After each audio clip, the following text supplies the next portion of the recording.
کامل ایک خوبصورت پرسکون گاؤں میں رہتا تھا۔ اس کی سوتیلی بہن سونیا، جو کہ رنگت میں کافی کالی تھی، اپنے لمبے اور خوبصورت بالوں کی وجہ سے گاؤں میں مشہور تھی۔ گاؤں کے لوگ اکثر اس کے لمبے کالے چمکدار بالوں کی تعریف کیا کرتے تھے۔ کامل کو ہمیشہ سے اپنے بالوں کی وجہ سے سونیا سے حسد رہتی تھی۔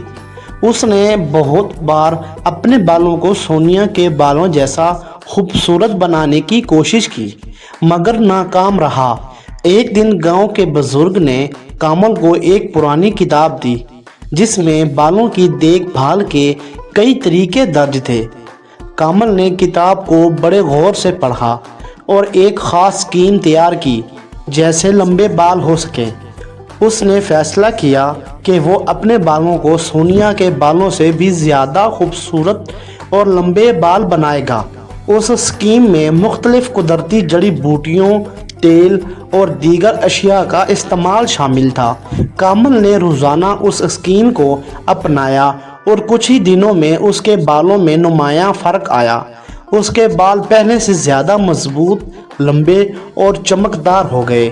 گاؤں کے لوگ اس کی محنت اور لگن کی تعریف کرنے لگے۔ سونیا بھی کامل کی محنت اور اس کے بالوں کی خوبصورتی دیکھ کر بہت متاثر ہوئی۔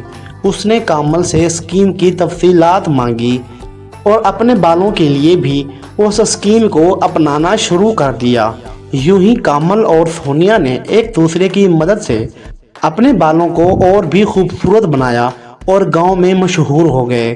اس کہانی سے کامل اور سونیا نے سیکھا کہ حسد اور نفرت کی بجائے اگر ایک دوسرے کی مدد کی جائے تو سب کے لیے بہتر نتیجہ حاصل کیا جا سکتا ہے۔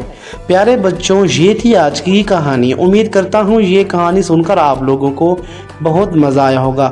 اگر آپ لوگوں کو یہ کہانی اچھی لگی ہے تو اس کہانی کو لائک کریں، شیئر کریں اور ایسی مزے کی دلچسپ کہانیاں دیکھنے کے لیے اس چینل کو سبسکرائب کریں۔ ساتھ میں بیل آئیکن کو بھی پریس کر دیں تاکہ ہماری ہر آنے والی نیو کہانی آپ تک سب سے پہلے پہنچ سکے۔